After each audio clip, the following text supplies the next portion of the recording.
Түркше үйрену үшін 5 кеңес айтамын.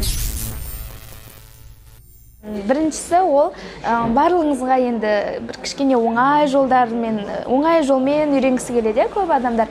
Ең оңай жолы просто сериал бастау. Бір кәдімгідей түріктің сериалдары көп қой, бір мысалға «Черная любовь», «Карасевда», енді білмеймін, маған шынымен ең ұнағаны негізі «Любовь на прокат» деген сериал.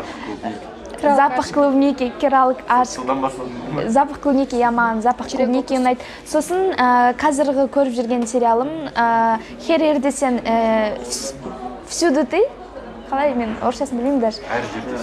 Әр жерде сен. Қазақша жоқ қой, бірақ орысша ғой. «Повсюду ты» деген сериал бар, ол өте маған қатты ұнады. Содан бастасаңыз болады. Қалай бастайсыз? Ол примерно 23 сериядан тұрады. И кәдімгідей орысша көресіз да, бірақ астында түрікше көресіз да, астында орысша субтитры тұрады. То есть сіз уже тыңдайсыз да, әр сөздің қалай мағынасы қандай, және ол қалай естіледі, сол туралы тыңдайсыз. Одан кейін түсінбеген сөзіңіз болса, резко астына қарайсыз да оқып аласыз. И сосын сіз уже сериал көре берген сайын түрік тілі оңай ғой, негізі үйреніп аласыз. Негізінде қазақтарға түрік тілін 3 айда уже меңгеріп алуға болады. Екінші кеңесім, көбінесе телефоныңыздың функциясын түрік тіліне ауыстырсаңыз болады. Кәдімгідей түрік тіліне аударып, клавиатура түрікше жазсаңыз болады. Так, жарайды. Екінші кеңесім, барлық әлеуметтік желілеріңізді түрік тіліне аударып қойсаңыз болады. Одан кейін анау клавиатураңызды да түрікше. Клавиатура деп жатырмын ғой. Клавиатура. Екінші кеңесім, барлық әлеуметтік 2 hours later. Клавиатура дейін қазір.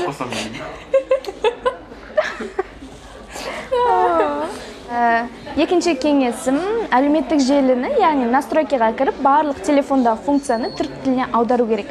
Сонда сіздің Instagram, Facebook, ВКонтакте барлығы түрік тілінде болады. Сосын сіз уже білесіз ғой, ненің қандай екен. И сізге тағы сөздер жаттауға да сол ыңғайлы болады.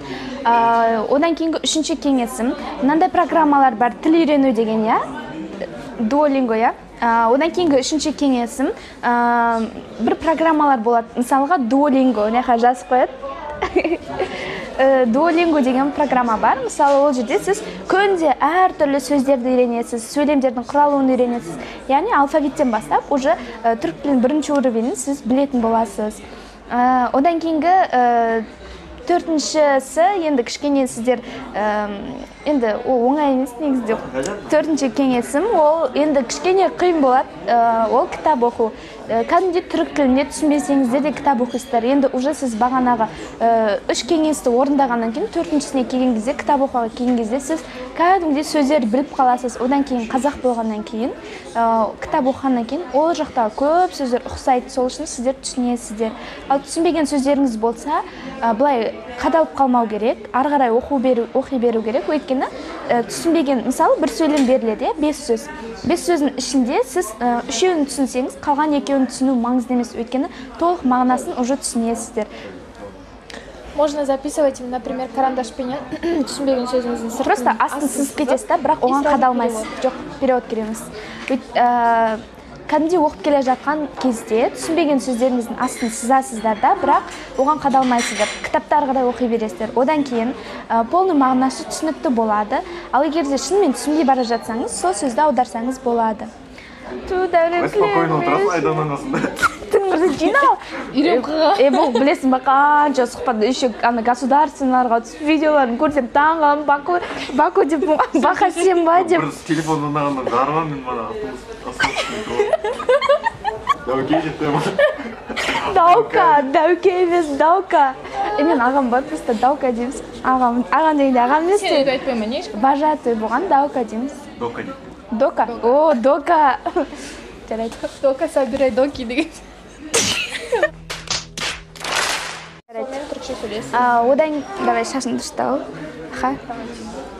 Одан кейін, осы сізбен бірге осы программамен түскіңіз келетін достарыңыз бар болса, сол достарыңызбен келісіп, давай екеуміз тек қана екеуміз түрікше сөйлесеміз деп, бір-біріңізге жазған кезде, тек қана түрікше сөйлесу арқылы сіздерде уже мынандай фундамент болады. Осы мен 5 кеңесім, осы кеңестер арқылы даже бір айдың ішінде түрік тілін меңгеріп ала аласыздар деп ойлаймын. Хотя бы бірінші уровень. Бесінші кеңеске не айтсақ болады? Arkadaşlarınızla sadece Türkçe konuşun. О, иә, сол сөйлесіп жүретінде айттым ғой. Даже мен өйтіп Кто сөйлеспейтін. практикует турецкий язык? Көшкім сөйлеседі. Андай бір нормальный бір кеңес, бесінші. Дұрыс қой. Тағы бір қандай бар? Біздің қателіктерімізді жасамаңыздар деп айтасыз ба арасында? Ойбай. Ладно. Қандай қателік жасап жүр десек? Бля, деп отырсаң иә. Мен түркше